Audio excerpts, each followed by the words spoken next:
Assalamu alaikum. Welcome to my channel Study Planet. Today we will learn the topic social interaction, social structure and elements of social structure, status and its types. So let's start. First of all हम देखते हैं कि social interaction क्या होता है. Social interaction को basically interaction हम क्या कहते हैं कि एक दूसरे के साथ बातचीत, जैसे हम कॉमनली लफ्ज़ यूज़ करते हैं बातचीत. तो इसकी डेफिनेशन है the process by which people act and react in relation to others. कि वो प्रोसेस, वो अमल जिसमें लोग एक दूसरे के साथ एक्ट करते हैं या रिएक्ट करते हैं. मतलब एक फॉर सपोज़ अगर कोई बात कर रहा है, किसी ने सलाम किया है तो उसको वो जवाब देगा, तो ये आपस में उनकी इंटरेक्शन हो गई. यानी कि एक ने सलाम किया तो एक ने एक्ट किया और दूसरे ने जवाब दिया तो दूसरे ने रिएक्ट किया. तो इसे हम सोशल इंटरेक्शन कहते हैं. इसकी एक और डेफिनेशन भी है the ways in which people respond to one another whether face to face और ओवर टेलीफोन और ऑन द कंप्यूटर. कि वो तरीके जिससे लोग एक दूसरे को रिस्पॉन्ड करते हैं, चाहे वो फेस टू फेस हो, टेलीफोन से हो या कंप्यूटर से. जैसे कि पहले भी बताया कि बातचीत को कहते हैं एक दूसरे से, मतलब कोई बंदा बात कर रहा है, उसको दूसरा रिस्पॉन्ड करेगा तो वो चाहे फेस टू फेस हो, आमने सामने भी हम बात कर सकते हैं, टेलीफोन पे भी बात कर सकते हैं, कंप्यूटर पे भी, जैसे स्काइप वगैरह. तो इसे हम सोशल इंटरेक्शन कहते हैं. अब सोसाइटी एक स्ट्रक्चर बना लेती है कि जिसमें लोग आपस में इंटरेक्ट करें, एक दूसरे के साथ रहें, तो उसे हम सोशल स्ट्रक्चर कहते हैं. तो सोशल स्ट्रक्चर एक अरेंजमेंट होती है इंस्टीट्यूशंस की, उन जगहों की एक सोसाइटी में जहाँ पे ह्यूमन बीइंग्स, लोग जो हैं वो इंटरेक्ट करते हैं और एक साथ रहते हैं. इसकी डेफिनेशन है the way in which a society is organised into predictable relationships. कि सोशल स्ट्रक्चर वो है, मतलब एक स्ट्रक्चर बना देते हैं ना. घर बनाना है, पहले एक उसका मैप बनाएंगे, ऐसे घर बनाना है तो वो स्ट्रक्चर बन जाता है एक. तो आपस में इंटरेक्ट करना है तो उसके लिए एक स्ट्रक्चर बनाना पड़ेगा.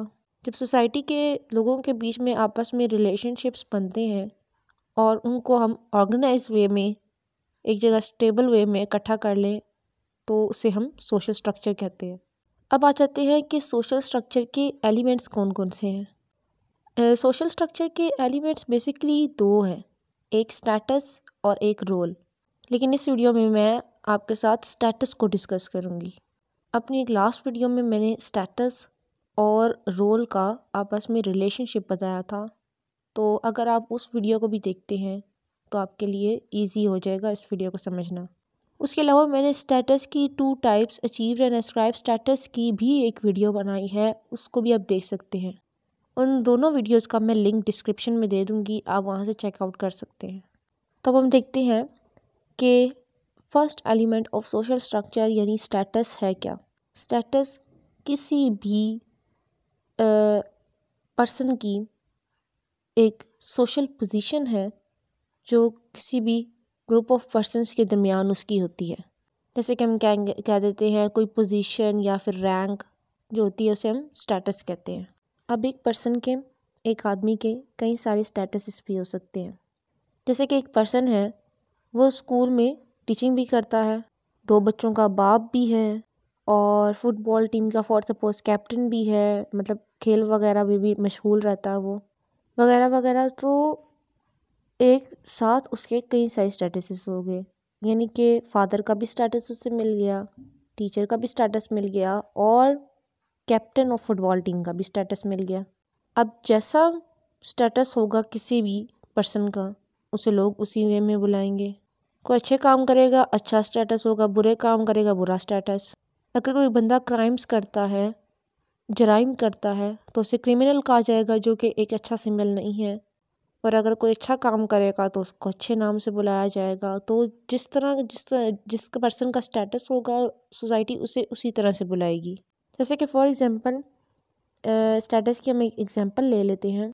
अब एक पर्सन है, उसका फाइनेंशियल रिसोर्सेज दरमियाने हैं, मतलब ना ज़्यादा हायर है और ना ज़्यादा लोअर है, तो सोसाइटी उसे एक स्टेटस देती है जिसे हम कहते हैं मिडिल क्लास। मिडिल क्लास वो लोग कि जिनके फाइनेंशियल रिसोर्सेज, जिनके पास दरमियाने जितना उनका गुजारा हो सके। अब हम देख लेते हैं कि टाइप्स ऑफ स्टेटस क्या हैं। स्टेटस की बेसिकली 3 टाइप्स हैं: achieve status, ascribe status and master status. Achieve status वो स्टेटस है जो एक पर्सन एक्वायर करता है, यानी कि हासिल करता है अपने अपने बलबूते पे, अपनी एबिलिटीज़, अपनी कैपेसिटीज़ के लिहाज से हासिल करता है। ये स्टेटस बेस्ड होता है क्वालिटीज़, कैपेसिटीज़ और एबिलिटीज़, किसी भी पर्सन की जो क्वालिटीज़, एबिलिटीज़ या कैपेसिटीज़ होंगी उस पर बेस्ड करता है। जिसकी जितनी अच्छी क्वालिटी होगी उसका उतना ही हाई अचीव स्टेटस होगा। और एक और बात कि इस स्टेटस का एक लिमिटेड, मतलब ये भी नहीं कह सकते कि बिल्कुल भी नहीं है, लेकिन लिमिटेड रिलेशनशिप है ट्रेडिशंस, हमारे कस्टम्स, हमारे बिलीव्स के साथ। क्योंकि ये स्टेटस एक पर्सन खुद हासिल करता है, सोसाइटी उसे अलॉट नहीं करती। इसका सोसाइटी से कोई रिलेशनशिप इतना नहीं होता, क्योंकि ये पर्सन खुद हासिल करता है। और मोस्ट इम्पॉर्टेंट कि अचीव स्टेटस को हासिल करने के लिए कुछ प्री कंडीशंस होती हैं, मतलब एक पहले से कुछ कंडीशंस होती हैं, उन कंडीशंस को फुलफ़िल करेंगे तो तभी आपको अचीव स्टेटस मिलेगा, अदरवाइज़ नहीं। और एक और पॉइंट कि अचीव स्टेटस की एक इनस्टेबल बेसिस होती है और ये सेल्फ चेंजेबल होता है। यानी कि अगर एक पर्सन जिसने अपनी एबिलिटीज़ की वजह से अचीव स्टेटस हासिल किया था, अगर वो अपना मोरल डाउन कर लेता है तो उसका अचीव स्टेटस जो है वो भी डाउन हो गया, मतलब उस पर असर पड़ेगा। अगर इंसान खुद चाहे तो इसको चेंज कर सकता है, सेल्फ चेंजेबल, ठीक है। इनस्टेबल बेसिस है, यानी कि ये चेंज होता रहता है, ऐसा नहीं है कि ये एक जैसा ही रहेगा।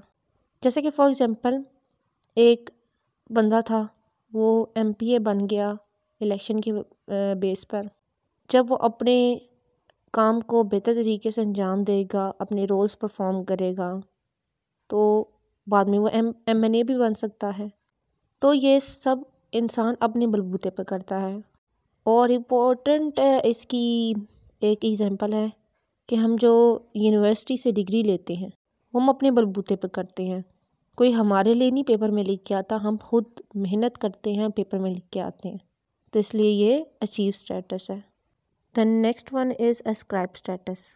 अस्क्राइब स्टेटस सोसाइटी में रहने वाले लोगों को सोसाइटी अलॉट करती है, जो अपने बलबूते पर नहीं, अपनी उनकी कोई मेहनत नहीं होती, सोसाइटी उनको अलॉट करती है। ये age, race, caste, kinship, traditions वगैरह इन सब पे बेस्ड करती है। अब अस्क्राइब स्टेटस जो है सोसाइटी, जैसे कि फॉर सपोज़ अब बूढ़े लोग हैं, ओल्डर लोग हैं, उनको वैसा अस्क्राइब स्टेटस नहीं मिलेगा जैसा यंगर लोगों को मिलता है। तो एज पे भी डिपेंड करती है। इस तरह के स्टेटस का एक बहुत हाई रिलेशनशिप है ट्रेडिशंस, हमारे कस्टम्स, हमारे बिलीव्स और बाकी जितने भी कल्चरल फैक्टर्स हैं सोसाइटी के, उनके साथ, क्योंकि ये हमें सोसाइटी अलॉट करती है। और अचीव स्टेटस से बिल्कुल मुख्तलिफ कि इसमें कोई प्री कंडीशंस नहीं होती हासिल करने के लिए इसको, क्योंकि ये सोसाइटी अलॉट करती है, इसमें हमारी कोई कोशिश नहीं होती। और इम्पॉर्टेंट बात कि अस्क्राइब स्टेटस की एक स्टेबल बेसिस होती है और ईज़िली चेंज नहीं होता। जो स्टेटस सोसाइटी ने अलॉट कर दी है वो अलॉटेड ही रहेगा।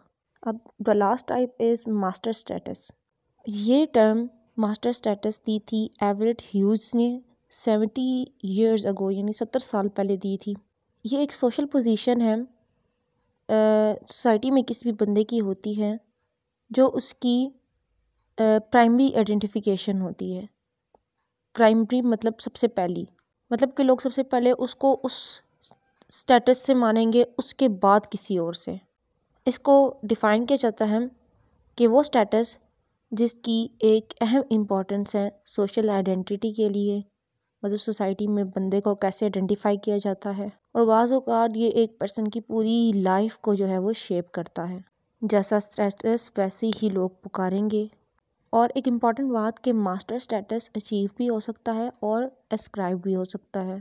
जब दोनों स्टेटस अचीव्ड और एस्क्राइब्ड ओवर पावर कर लें, मतलब एक दूसरे के ऊपर गालिब आ जाएं, कि अचीव कहे कि मैं बेटर हूँ, एस्क्राइब कहे कि मैं बेटर हूँ, तो तब उसे कहा जाता है मास्टर स्टेटस।